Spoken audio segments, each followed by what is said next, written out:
Let's talk a bit about Trump's remarks about inflation in his RNC speech. He said, "We have an inflation crisis that is making life unaffordable." This, of course, is a long-standing, disingenuous talking point from Republicans.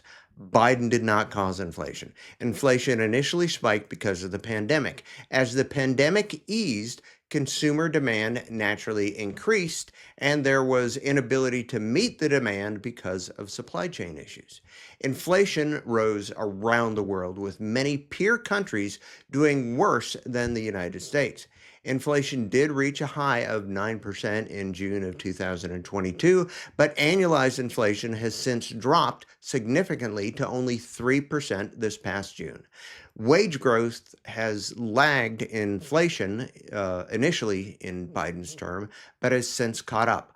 Wages have increased 19.4% compared to cumulative inflation of 19.2%.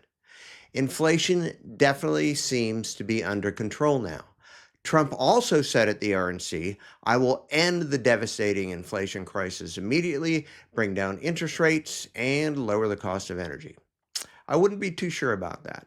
Trump has proposed a number of policies that economists consider to be inflationary, such as a proposal for across the board tariffs.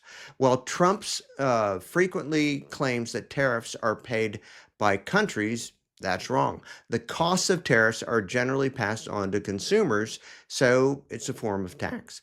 The conservative Wall Street Journal recently reported that most economists believe that inflation, deficits, and interest rates would be higher during a second Trump administration than if Biden remains in office. Also, 16 Nobel Prize winning economists recently said that Trump's economic plans would reignite inflation and cause lasting harm to the global economy if he wins in November. They wrote, "Well, each of us has different views on the particulars of various economic policies. We all agree that Joe Biden's economic agenda is vastly superior to Donald Trump's."